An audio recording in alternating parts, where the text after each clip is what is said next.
محترم سامعین کرام، جب اللہ جل جلالہ امن والہ روٹھ جاتے ہیں، جب اپنے بندے بندیوں سے ناراض ہو جاتا ہے اور حالات نامناسب بن جاتے ہیں، حالات میں تغیرات پیدا ہو جاتے ہیں، کلیجے گلے کو آ جائیں ایسے حالات بن جاتے ہیں، تو نبی کریم صلی اللہ علیہ وسلم نے اپنی امت کو، ایمان والوں کو، مسلمانوں کو، رب کے بندے بندیوں کو رب کو راضی کرنے کے لیے اور رب کو منانے کے لیے کہ رب کیسے مان جائیں، رب کیسے روٹھا ہے تو راضی ہو جائیں، اس کے لیے اللہ کے رسول صلی اللہ علیہ وسلم نے مختلف طریقے بتائے ہیں اللہ کو راضی کرنے کے لیے، حالات کی ناسازگاریوں کو سازگاریوں میں بدلنے کے لیے۔ ابھی اس وقت اس موضوع کی، اس عنوان کی بہت ضرورت ہے۔ اصلاح چاہتے ہیں معاشرے کی، حالات کی، ماحول کی، تو ان عنوانوں کو پڑھو پڑھاؤ، ان عنوانوں کو سناؤ اور ان عناوین پر، ان مضامین پر گفتگو کرو اور اس کو دل کے کانوں سے اور گوش قلب سے سنو۔ اللہ کے رسول صلی اللہ علیہ وسلم نے فرمایا، روٹھے رب کو منانے کے لیے ماں باپ اپنی اولاد کے لیے دعا کرتے ہیں تو اللہ مان جاتا ہے، مسافر اگر دعا کرتا ہے تو اللہ مان جاتا ہے، مریض اور بیمار اگر دعا کرتا ہے تو رب مان جاتا ہے، یوم جمعہ ہو اور اس وقت اگر بندے بندیاں دعا مانگیں تو اللہ مان جاتا ہے، مخلوق کی خدمت کرنے سے اللہ مان جاتا ہے۔ ضعیف، کمزور، مجبور معاشرے میں جو لوگ ہیں، وہ ضعیف، کمزور اور مجبور لوگ جب دعا کرتے ہیں تو رب مان جاتا ہے۔ یہ اس کو منانے کے طریقے ہیں کہ ایسے حالات میں جب ناگزیر حالات ہو، ایسے وقت میں مخلوق خدا کی خدمت کرنے سے رب مان جاتا ہے۔ اور معاشرے میں سب سے کمی یہ ہے کہ مخلوقات کی خدمت کو، ماں باپ کی خدمت کو عار سمجھا گیا، اولاد کی تربیت کو عار سمجھا گیا، رشتہ داروں کے ساتھ ہمدردی، غمخواری، خیرخواہی کرنا اس کو معیوب سمجھا گیا، عاجزی کرنے سے اللہ مان جاتا ہے، عجز و انکساری اور عاجزی کرنا چھوڑ دیا اور اس کو معیوب سمجھا گیا، اس کو عیب سمجھا گیا، اس کو خامی سمجھا گیا، جس کی وجہ سے حالات ناسازگار بنے، اور ناسازگاری اس لیے ہوئی کہ وہ روٹ گیا ہے۔ اس کو راضی کرنا، اس کو منانا بہت ضروری ہے۔ فرض نمازوں کے بعد دعا قبول ہوتی ہے، رب مان جاتا ہے۔ معاشرے کا حال یہ ہے کہ نماز پڑھنے آیا، سلام پھیری، اٹھ کر چلا گیا، نہ دعا مانگتا ہے، نہ آمین کہتا ہے، نہ دعا کرنے کے لیے ہاتھ اٹھاتا ہے۔ انتظار اس بات کا ہے امام سلام پھیریں، ہم استغفر اللہ بھی نہ پڑھیں، اٹھ کر چلے جائیں۔ وہ رب کیسے مانے گا جس رب کو منانے کی جب بندہ کوشش ہی نہ کرے؟ فرض نماز کے بعد رب ماننے کو تیار ہوتا ہے، یہ بندے اٹھ کر چلے جاتے ہیں۔ جمعہ جیسا دن ہو جہاں فرض نماز کے بعد دو گانا ادا کرنے کے بعد، دو رکعت نماز پڑھنے کے بعد رب ماننے کو آ جاتا ہے کہ میرے میرے بندے ہاتھ اٹھائیں، دامن پساریں، مجھے راضی کریں، مجھے منائیں، میں مان جاؤں، لیکن بندہ سلام پھیر کر اٹھ کر باہر جا کر گفتگو کرتا ہے اور ساری لایانیوں میں لگ جاتا ہے، یہاں گھنٹہ کھڑا رہے گا، 1 گھنٹے تک، ارے کئی منٹوں تک، کئی گھنٹوں تک کھڑا رہے گا، لیکن اللہ کے سامنے 2 گانا پڑھ کر ہاتھ اٹھا کر 2 منٹ مانگنے کی اس کے پاس فرصت نہیں ہے۔ وہ کیسے مانے گا؟ اور جب وہ نہ مانے گا تو کتنا بھی کر لو حالات نہیں سدھر سکتے۔ پھر یہ کہیں کہ وہاں سے یہاں، یہاں سے وہاں تک شاعر اسلام پر کیچڑ اچھالا جا رہا ہے، نشانہ بنایا جا رہا ہے، اجمیر تک پہنچ گئے، کیوں ہوا؟ کیوں ہو رہا ہے؟ کیا وجہ ہے؟ پورا حال کیا بن گیا ہے؟ جو امت دعوت تبلیغ کرنے والے ساتھیوں کو یہ کہیں کہ تمہارے پاس تو نماز کے سوا کوئی موضوع نہیں ہے، نماز کے سوا تم کوئی بات نہیں کرتے ہو، ارے اللہ کے بندے، جس تحفے کو آسمان پر بلا کر، عرش پر بلا کر جو رب عطیہ دیتا ہو، اس کی عظمتوں سے بڑھ کر کیا ہو سکتا ہے؟ سارے احکام فرش پر دیے جاتے ہو، جس حکم کے لیے عرش پر بلایا جاتا ہو، اس کی عظمتوں کی کیا کہنے، اور اس کی فرضیتوں کی کیا کہنے، اس کی فضیلتوں کی کیا کہنے، اس کی رفعتوں کی کیا کہنے، کہ اللہ اپنے نبی کو، اپنے حبیب کو، اپنے محبوب کو عرش پر بلا کر نماز کا تحفہ دیتا ہے۔ یہ امت کہتی ہے نماز کا کب تک کہو گے؟ ارے جب تک نماز پڑھنا نہ سیکھو گے وہاں تک نماز ہی کہی جائے گی، اس لیے کہ یہ تو اساس ہے، یہ تو بنیاد ہے۔ ارے جب نماز پر امت نہیں آئے گی وہ مخلوق کے حقوق ادا کیا کرے گی؟ جو خالق کا حق ادا نہ کرے وہ بھائیوں بہنوں کا حق کیا ادا کرے گا؟ جو اللہ کا حکم پورا کرنے مسجد میں نہ آوے، جو 10 منٹ نہ دے سکے رب کے لیے، وہ اللہ اس کے بندوں کو کیا وقت دے سکتا ہے؟ وہ مخلوق کے حق کیا ادا کر سکتا ہے؟ ارے آؤ نا میں تمہیں سناؤں مخلوق کے حق ادا کرنے کے لیے کیا کیا جاتا ہے۔ بغداد کا ایک شریف آدمی ہے، بغداد کا ایک پیر ہے، بغداد کا ایک شیخ ہے جس کو بشر حافی رحمت اللہ علیہ کہا جاتا ہے، جو پاؤں میں جوتے نہیں پہنتا، پاؤں میں چپل نہیں پہنتا، پاؤں کھلے ہیں، زمین پر کھلے پاؤں چلتا ہے، لاکھوں مریدوں کا پیر ہے، جس کی خانقاہ لاکھوں آدمیوں سے کھچا کچ بھر جاتی ہے۔ بغداد کا ایک تاجر کہتا ہے، بغداد کا ایک ویپاری کہتا ہے سارے اس کو مانے، لیکن میں بشر حافی کو نہیں مانتا، میں اس کی ولایت کا قائل نہیں ہوں، میں اس کی شرافت کا قائل نہیں ہوں۔ کیوں؟ کیا وجہ ہے؟ جس کی عزتوں کے چرچے ہیں، جس کی عزتوں کی اللہ بن کے بچاتا ہو، جس کی ولایت کی اللہ گواہی دیتا ہو، خوابوں میں جس کی ولایتوں کی اللہ ڈنکے بجاتا ہو، ایک بغداد کا تاجر کہتا ہے میں اس کی ولایت نہیں مانتا، میں اس کی شرافت کو نہیں مانتا۔ کیا وجہ ہے؟ کیوں نہیں مانتا؟ شکیلے دماغ ہوتے ہیں نا، ہاں، اپنے عیوب نظر نہیں آتے، دوسروں کے عیوب بڑی گہرائیوں سے نظر آتے ہیں، اپنی آنکھ کا شہتیر نظر نہیں آتا اور دوسروں کے تنکے بھی نظر آ جاتے ہیں۔ کیوں نہیں مانتا؟ کہنے لگا فرض نماز پڑھ کر، فرض نماز پڑھا کر وہ تو گھر چلے جاتے ہیں، سنتیں نہیں پڑھتے۔ اتنا بڑا ولی، اتنا بڑا پیر، اتنا بڑا شیخ جس کی خانقاہ چلتی ہو اور سنتیں نہ پڑھے، اس کی ولایت کو کیسے مانا جائے؟ اس کی بزرگی کو کیسے مانا جائے؟ اس کی شرافت کو کیسے تسلیم کیا جائے؟ اس لیے میں نہیں مانتا۔ ایک دن وہ بیپاری، وہ تاجر تاک میں لگا، آج دیکھتا ہوں جمعہ کا دن ہے، جمعہ کی نماز ادا ہوئی، نماز کے بعد دعا مانگ کر بشر حافی اٹھ کر چلے گئے، سنت نہیں پڑھے، سنت نہیں پڑھ کر جا رہے ہیں۔ وہ تاک میں رہا، آج تو ان کے پیچھے پیچھے جاتا ہوں، دیکھتا ہوں یہ سنتیں نہیں پڑھتا، ولایت کا دعویٰ کرتا ہے۔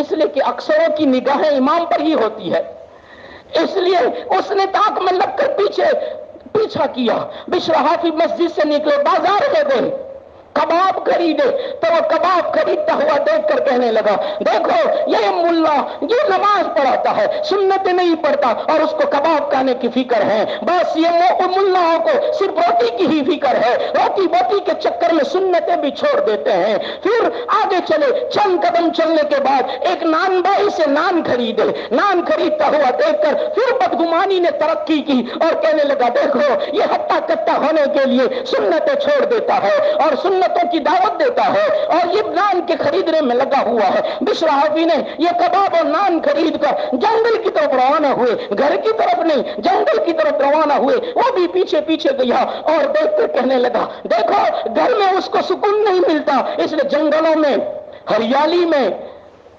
چارے کے نیچے اور ساروں کے نیچے اور چارے میں ہریالی میں بیٹھ کر مست ہونے کے لیے مزے سے کھانے کے لیے وہ جا رہا ہے جنگل کی طرف، وہ بھی دبے دبے پاؤں پیچھے پیچھے چلنے لگا، وہ بشر حافی کے پیچھے چل رہا ہے۔ بشر حافی اللہ کا بندہ جس کے لاکھوں مریدین ہے، جس کے پاؤں میں جوتے اور چپل نہیں ہے، یہ ریگستانی علاقے کو جنگل کے علاقے کو چیرتا ہوا ایک بستی کی طرف پہنچا، جس بستی کو کچی بستی کہی جاتی ہے، جس بستی کے مکانات کچے ہیں، ان کچے مکانات کی بستی میں پہنچا اور ایک مکان کی طرف پہنچا جو ایک کیچڑ کا بنا ہوا ہے، کادو کا بنا ہوا ہے، مٹی کا بنا ہوا ہے اور اس کا چھت بھی گرنے کو ہے۔ ایک معمولی سا مکان ہے جس کے دروازے پر باہر سے کنڈی لگی ہوئی ہے، باہر سے سانکر لگائی ہوئی ہے۔ بشر حافی نے اس کنڈی کو کھولا، کھول کر اندر گئے، وہ تاجر کہتا ہے میں چھپ کر دیکھنے لگا کہ یہاں کچے مکان میں بشر حافی کیا کرتا ہے، سنتیں چھوڑ کر یہاں تک آیا ہے۔ جب میں نے جھانک کر دیکھا، میں نے اندر دیکھا تو ایک بوڑھا آدمی جو فالج زدہ تھا، جس کو لکوا ہو گیا تھا، جو پاؤں سے چلنے پر قادر نہیں ہے، ہاتھ سے پکڑنے پر قدرت نہیں ہے، اور جس کی منہ سے رال لٹک رہی ہے، پانی لٹک رہا ہے، جو اپنے منہ سے نکلنے والی رال کو بھی صاف کرنے پر قادر نہیں ہے، جس کے ناک کے نتھنوں سے نکلنے والا ریت اس کو بھی وہ صاف کرنے پر قدرت نہیں رکھتا ہے، وہ دیکھتا ہے۔ بشر حافی اندر داخل ہوئے، اپنی پھیٹی کو، اپنے امامے کو، پگڑی کو اتارا اور اتار کر اپنی نئی پگڑی سے، صاف پگڑی سے اس کی رال کو صاف کیا، اس کی ناک کو صاف کیا اور ناک کو صاف کرنے کے بعد وہ کباب اور نان نکال کر اس بڑھے کے سامنے ہاتھ جوڑ کر کہہ رہا ہے معاف کر دو، جمعہ کا دن ہے، جمعہ کو مجھ سے دیر ہو جاتی ہے، آپ کی خدمت میں مجھ سے دیر ہو گئی، آپ بھوکے ہوں گے لیکن آج جمعہ کا دن تھا، رب کو منانا تھا، اس کو منانے میں ذرا دیر لگ گئی، ابھی مجھے سنتیں پڑھنا باقی ہے۔ وہ آدمی سن رہا ہے، بشر حافی کہہ رہے ہیں ابھی مجھے سنتیں پڑھنا بھی باقی ہے، میں آپ کی خدمت کے لیے جلدی آ جاتا ہوں، پھر گھر جا کر میں سنتیں پڑھتا ہوں۔ وہ سنا تو ایک دم زمین کے نیچے، پاؤں کے نیچے سے زمین ہٹ گئی اور کہنے لگا ارے اتنا بڑا تکبیر، اتنا بڑا شیخ جو یہ کہتا ہو کہ میں تمہاری خدمت کی وجہ سے سنتوں میں تاخیر کرتا ہوں، فرض میں تو تاخیر نہیں کر سکتا، سنتیں گھر جا کر پڑھتا ہوں۔ تو اس بابا نے، اس بوڑھے میاں نے، فالج زدہ نے بشر حافی کو یہ حالت دیکھ کر اس کی آنکھوں میں سے آنسو بہنے لگے، جو اپنے آنسوؤں کو بھی صاف نہیں کر سکتا، بشر حافی سے آنسو بہا کر کہہ رہا ہے بشر تو آج سے نہیں 14 سال سے تو میری خدمت کرتا ہے، 1-2 سال کی بات نہیں ہے، 14 سال ہو گئی میری بیماری کے، 14 سال سے ایک دن تو نے ناگا نہیں کیا، ایک وقت بھی ناگا نہیں کیا ہے، وقت پر آ جاتا ہے اور تو میری خدمت کرتا ہے، 14 سال سے تو خدمت کرتا ہے، اب یہ لگتا ہے میری زندگی کہاں تک یہ نہیں معلوم ہے، کہاں تک خدمت کرتا رہے گا۔ بشر حافی نے ان کے لبوں پر ہاتھ رکھ دیا اور کہا بابا جان آج تو ایسا جملہ کہا، آج کے بعد کبھی یہ جملہ نہ کہنا، جب تک میری موت نہ آئے، آپ زندہ رہے تو میری موت تک خدمت کی جائے گی، اور میں زندہ رہا آپ کی موت جب تک نہ آئے وہاں تک یہ بشر آپ کی خدمت کرتا رہے گا۔ اور پھر بشر حافی اس بزرگ کو کہنے لگے، او اللہ کے بندے، او بوڑھے میاں، آپ معذور ہو، آپ مجبور ہو، آپ ضعیف ہو، آپ کمزور ہو، اور آپ کی معذوری کی وجہ سے ارے مجھے یہ مقام نفلیں پڑھنے سے نہیں ملا ہے۔ کون کہتا؟ بشر حافی کہتے ہیں مجھے یہ مقام نفلیں پڑھنے سے نہیں ملا ہے، اوابین پڑھنے سے نہیں ملا ہے، اشراق پڑھنے سے نہیں ملا ہے، چاشت پڑھنے سے نہیں ملا ہے، یہ مجھے مقام اور اللہ نے عزت دی ہے مخلوق کی خدمت کی وجہ سے دیا ہے۔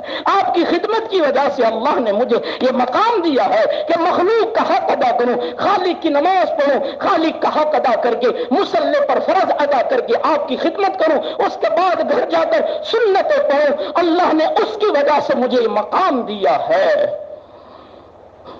وہ آدمی جس کو یہ اعتراض تھا وہ کہنے لگا اور وہ سوچنے لگا، کبھی پاؤں واپس ہو گیا اور روتے ہوئے کہہ رہا ہے میں نے آج ایک امام پر جس کے پیچھے میں نماز پڑھتا ہوں اور جس کی تکبیر کے سامنے میں ہاتھ اٹھا کر اس کی اقتدا میں میری نماز اس امام کے حوالے ہے، اس امام کے حوالے میری نماز، اور میں نیت باندھ کر نماز پڑھتا ہوں، اس کے بارے میں آج تک میں بدگمانی کرتا رہا۔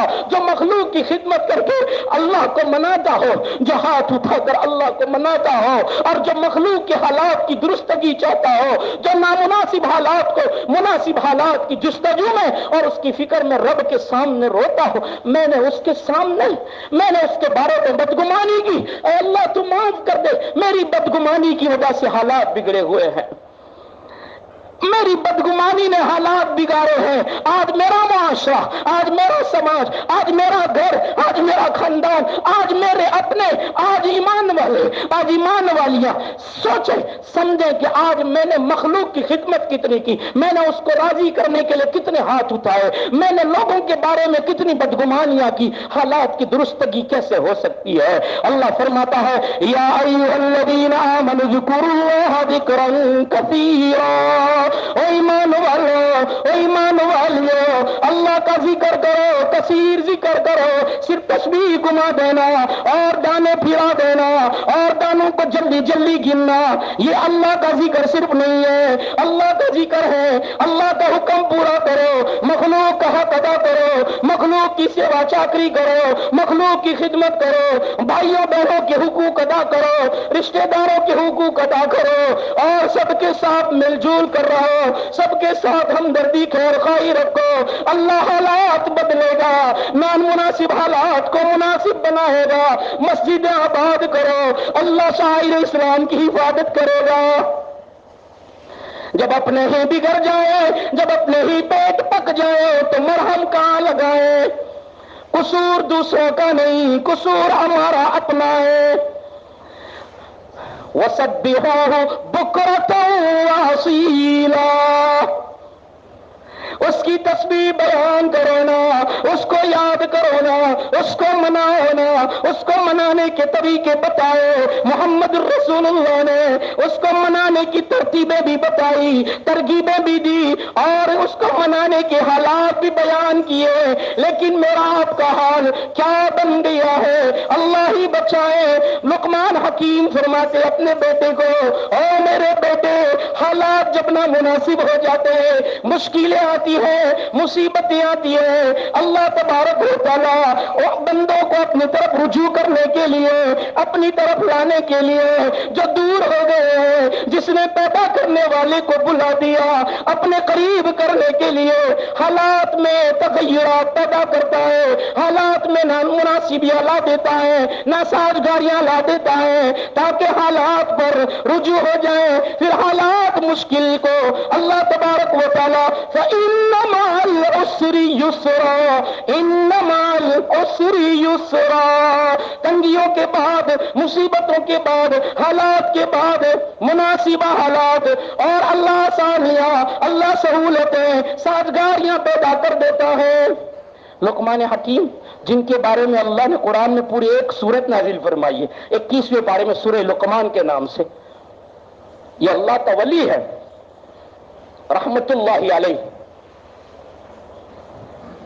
حضرت لقمان اپنے بیٹے کو نصیحت کر رہے ہیں اور کہہ رہے ہیں بیٹے حالات جب بگڑ جاتے ہیں تو اللہ کی طرف رجوع کرنے سے اللہ بڑے حالات سے بچا لیتا ہے، بڑی مصیبتوں سے بچا لیتا ہے. پھر لقمان علیہ السلام یا لقمان رضی اللہ تعالیٰ عنہ یا لقمان رحمت اللہ علیہ، جو بھی کہو، حضرت لقمان نے، علامہ ابن جوزی رحمت اللہ علیہ لکھتے ہیں کہ اپنے بیٹے سے کہا، اس زمانے کے جو نبی تھے ان کی ملاقات کے لیے اپنے بیٹے سے کہا، بہت ہزاروں کلومیٹر کی دوری پر وہ اللہ کا پیغمبر ہے، فلسطین میں ہے، سفر کر کے جانا ہے. اپنے بیٹے سے کہا ہم سفر کر کے جاتے ہیں اور ہڈی لگی، خون نکلوایا، تمہیں یہاں ٹھہرا دیا اور وہ عذاب والی بستی کو اللہ نے ختم کر دیا، اور تمہیں ان حالات سے بچانے کے لیے یہ تھوڑے سے حالات دیے ہیں. اللہ تمہیں سواری بھی دے گا، کھانا بھی دے گا، تم اپنی منزل تک پہنچو گے، اللہ کے نبی سے ملاقات کرو گے. لیکن بات یہ ہے کہ جب حالات چھوٹے ہو اس وقت رجوع ہو جاتے ہیں تو اللہ بڑے حالات سے بچا لیتا ہے. اللہ نے مجھے آپ کو معمول رکھا ہے، مجھے آپ کو سلامت رکھا ہے. یہ اس بات کی دلیل نہیں ہے کہ میرے آپ پر حالات نہیں آ سکتے. یہ ظام میں نہ رہے. ارے آ جاؤ، کتنا سمجھایا جائے، کتنے قرآن کے حوالے دیے جائیں، کتنے قصص سنائے جائیں، پھر بھی پیشانیوں پر بل نہ پڑے. ارے یہ محرومی نہیں تو اور کیا ہے. آ جاؤ نا، اللہ کو راضی کرو، اللہ کو مناؤ، نمازوں کا اہتمام کرو.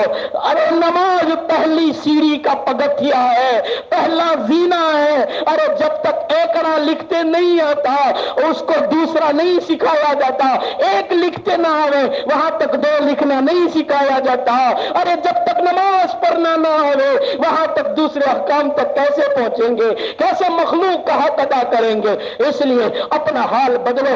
میں نے سوچا تھا ایک بات بتاؤں گا لیکن 29 ہو گئی، 1 ہی منٹ ہے. فرمایا میرا اب کا حال تو ایسا ہو گیا ہے کہ ایک کسان کے گھر میں چوہے پڑ گئے تھے، تو اس کسان نے اور اس کی بیوی نے چوہے مارنے کی جو ایک باکسا ہوتا ہے، پنجرا جس کو کہتے ہیں، پنجرا بنوایا. تو چوہے نے دیکھا کہ پنجرا بنا ہے تو وہ بکری کے پاس گیا چوہا، اور مرغے کے پاس گیا اور مرغے کو جا کر کہا لگتا ہے موت کا سامان تیار ہو گیا ہے. تو مرغے نے کہا یہ پنجرا تو تیرے لیے ہے، ہمیں اس سے کیا لینے دینا. ارے ہم تھوڑی پنجرے میں سما سکتے ہیں، ہمارے لیے تھوڑی کیا گیا ہے، یہ تو تیرے موت کا سامان تیار کیا گیا ہے. وہ چوہا بکری کے پاس گیا، بکری نے بھی ایسا ہی جواب دیا. گھوڑے کے پاس گیا، گھوڑے نے بھی ایسا جواب دیا. جب رات ہوئی تو ایک سانپ اس پنجرے میں گھس گیا. رات کے اندھیری میں اس کسان کی بیوی نے اس کی دم پکڑ لی پنجرے میں سانپ کو، تو سانپ نے ڈس لیا اور ڈسا. ڈاکٹر کے پاس لے گئے تو ڈاکٹر نے دوائی کی اور دوا کر کے گھر لائے. تو مہمان آئے خبر لینے کے لیے تو مرغے کو ذبح کیا مالک کھلانے کے لیے. پھر جب لوگ اس کا انتقال ہو گیا تو اس کے انتقال کے اوپر لوگ تعزیت کے لیے آئے تو بکرے کو ذبح کیا. اور بکرے کو ذبح کرنے کے بعد جب اس کو دفن کر دیا گیا اور دفن کر کے جب واپس آئے تو کہا کہ گھوڑا بھی مر گیا تھا، تو گھوڑے کو بھی مرنا تھا، وہ بھی مر گیا ہے، اب چوہا رہ گیا. تو پھر چوہا کہنے لگا ارے یہ کہتے تھے کہ تیرے لیے ہیں، ارے میں بچ گیا وہی پھنس گئے. ہم بہرحال بھی یہی ہے، ہم یہ کہتے ہیں وہاں حالات ہے، ہم یہاں تھوڑی حالات ہے. وہ جانے ان کے حالات جانے، اس صوبے میں ہوا، اس راجیہ میں ہوا، اس ضلع میں ہوا، ہمیں تھوڑی ہوا ہے. جب آئے گا تب دیکھا جائے گا. ارے جب آئے گا نا تو دیکھنے کی مہلت نہیں ملے گی. اللہ ایسے حالات سے میری آپ کی حفاظت فرمائے اور ہمیں بکری اور مرغے کی طرف بننے سے بچائیں کہ وہ اس کے حالات ہیں، ہمیں اس سے کیا لینا دینا. نہیں، وہ حالات ہم پر بھی آ سکتے ہیں. اللہ میری آپ کی حفاظت فرمائے. اس کے لیے اللہ کی طرف رجوع ہو، اللہ کو منائے. اللہ تعالیٰ کہنے سننے سے زیادہ عمل کی توفیق عطا فرمائے۔ توصیف بھائی تھاگیا کی جانب سے جمعہ مسجد میں 1000 روپے، ایک مسلم بھائی کی جانب سے جمعہ مسجد میں 200 روپے، ایک مسلم بھائی کی جانب سے جمعہ مسجد میں 200 روپے، قبرستان میں 200 روپے، ایک مسلمہ بہن کی جانب سے ان کے والد صاحب اور ان کی بہن کی ایصال ثواب کے لیے مدرسہ میں قرآن کتابیں لانے کے لیے 1000 روپے موصول ہوئے ہیں۔ مرحوم حاجی عبداللہ عمر دھال کے ایصال ثواب کے لیے جمعہ مسجد میں 10,000 روپے موصول ہوئے ہیں۔ عبد الرحمن سلیم تتھا آدم سلیم مکوریا کی جانب سے مرحوم حاجی رستم مکوریا اور ان کی والدہ مرحومہ حجیان حوری بہن رستم مکوریا کے ایصال ثواب کے لیے مسجد زکریا میں 10,000 روپے موصول ہوئے۔ اللہ تبارک و تعالیٰ عطیات کو قبول فرمائے، دارین میں بہترین بدلہ عطا فرمائے، مرحومین کی روحوں تک اس کا ثواب پہنچا دے، اور اللہ تعالیٰ پوری مغفرت فرما کر جنت الفردوس میں جگہ نصیب فرمائے، جن کی سنتیں باقی ہو سنتوں سے فارغ ہو جائیں۔